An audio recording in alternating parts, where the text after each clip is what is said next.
Okay, so Bunkai Sanseru, very, very simple. First movement of the kata, covering a series of punches, behind don't go far, and we are using very, very basic idea, moving to the side, block, punch. Or move to the side, block, punch. Obviously, there are a lot of variations of this. They could be moving from one side, block, second block, punch with a double step. So we've got quite a few options. I'd like to keep it as simple as possible so that it's easier to acquire the information. So maybe not as many variations as normal this time, but maybe just some very simple ideas for the kata Sanseru to keep it as simple and easy for people to learn. Hey Brian, come, let's go. Before I start, a very short disclaimer. The Goju Ryu Karate Center is in Johannesburg, South Africa. And by South African law and the nature of the state of emergency that currently exists in South Africa, any activity in our dojo where we are working with a partner, etc., is mandatory for us to wear a mask. So with that in mind, please forgive us if we're wearing masks. If you're in a different part of the world where you have the freedom to make a choice for yourself, that's welcome. But please keep your opinions on the topic to yourself. You know, this is not what karate is about. What karate is about and what our channel is hopefully about is sharing information and content. So, to the people who had lots of positive comments on the last video by Sensei Zoe on stances, I thank you very much. For anybody who is alienated or worried about the masks, we are wearing masks in our dojo because the law in our country requires it. Thank you. Arigatou gozaimasu. So my partner stepped back, kamae, punches for my chest. I move to the outside, I block. I can hold on, I can punch. Hang back. Same hand again, attack again. I could do the same technique to the inside. All right, and then the third option, he punches, one, he punches again, two. So this is a very basic idea for the bunkai. At the end of the third movement, one. I'm going to do this on its own, but it can be built into the techniques that followed. So working from possibly a grab, the person is grabbing onto your hand, stepping in, turning your hand, pulling your hand to chamber hikite, and as you do that, this hand attacking by pressing up into the throat. So it could be done as a strike, could be done as a squeeze, and it could be done as a gouge. He grabs onto my hand, bring in, and attack. Throw it, strike, or gouge. Next movement, break, and attack. Now I'm going to link this to the kansetsu geri later on because the sequence of events works really nicely for us to take the person down, and we have a kick later in the kata that is the perfect solution to dealing with the person on the floor. Grabbing on, breaking free, stepping in, and attacking the leg by pulling the bottom, pressing, or pulling and pressing. As soon as the person is down, step over, kansetsu geri, ideally through the middle, move to the side.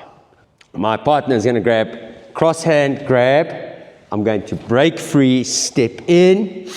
One hand is going to go behind the ankle, one hand on the knee. I'm going to press. So he goes down, stand up, kansetsu geri. And then move out the way. One more time. He's grabbing across. I'm breaking free, stepping in, and attacking. Okay, that takes us here. Explanation for the kicks, for the two maegeris. We're going to keep the explanation on the kicks quite simple. We're going to use trapping a leg and twisting the knee. And that could be either the kick or the raise up on the kansetsu geri that comes up as an explanation to take the person down. Okay? And then again, person's on the floor, so kansetsu geri. Ideally, moving back and trapping with one hand or one hand or one hand and one hand, kicking up into the groin, hooking the big toe behind the backside, and then pressing the knee against your opponent's knee. So Brian kicks right leg. I'm going to catch and absorb, kick, press, and kansetsu geri. Brian, let's change angle, please, one more time. 1, 2, 3, 4. And we're back to here. Hey, elbow, punch, kansetsu geri. So, you finished, you land, 1, 2, 3. So this is repeated 4 times in the kata. Very common application is using this arm, this elbow, to block, to hide behind, similar to a boxer, punching the ribs and kicking the knee. Now, the more you change the angle, the more it will become from this to this. So that's the easiest way to adjust. What you might see in some schools where they punch this way very sideways to this way is by adjusting the angle that you respond. Brian, left back please. And he's punching Chudan, block, punch, kick. This is the most basic way to see it. Let's move down a bit. Right side please. When he attacks, block, punch, kick into the joint, kick through the joint. 1, 2, and kansetsu geri, 3. 1, 2, as a double blocking technique. So, I've seen a lot of ideas, and I was brought up with a lot of ideas of this being locking and catching kicks and twisting the person. So, this is quite a nasty bunkai on a wooden floor that is unsprung. So please forgive Brian. And the idea would be block, hook, twist. And he's literally going to roll and end up face first on the ground. All right, so this is a type of bunkai that is sometimes shown. I'm going to do alternative bunkais to this move based on the mechanism of the arms doing this. So, as we said, right leg back, kamae, he kicks, you move back, twist, press down, pull. Now your opponent is on the floor, and again, we cannot dispose of the kansetsu geri. It's a great kick when the person is on the ground.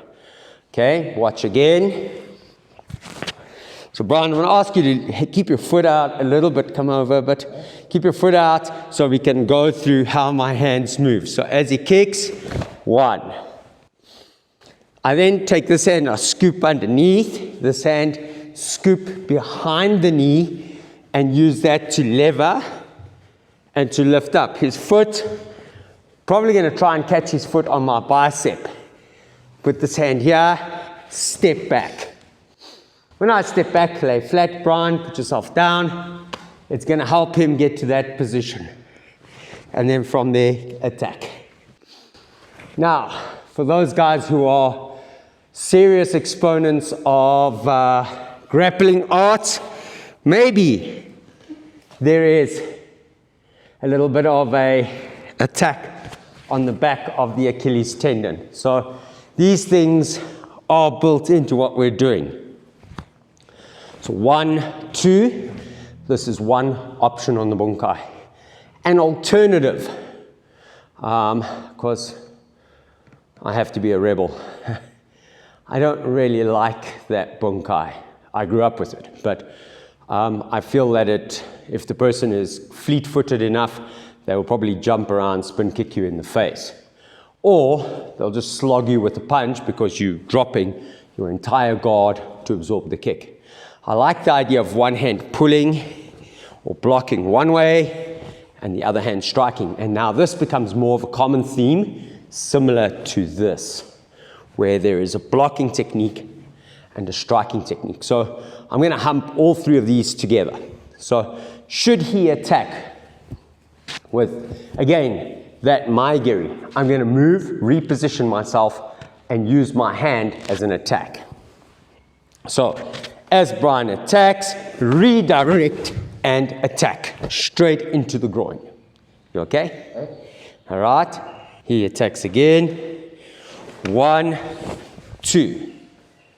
Some of the students worked on the idea of linking it to the third move. So 1, 2, and 3.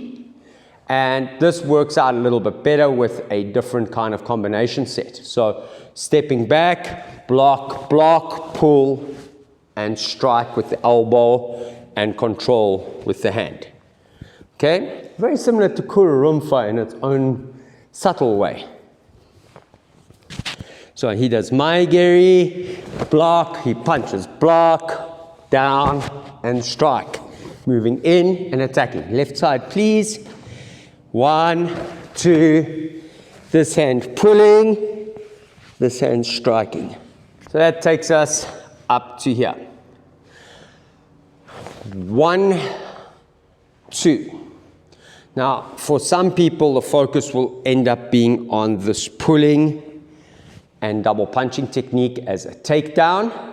And so you will often see this position as a block, deflection, and breaking the person's balance, and then the hands coming out, turning, lifting the person, and then when they're on the floor, double punching. So this would be the bunkai I learned as a young person, as a child per se, growing up. One of my earlier bunkais that I had to practice. My opponent punches Chudan, I move, I attack, I use the bottom hand behind the leg, top hand goes over the face, I lift my opponent up, and I sack on the floor.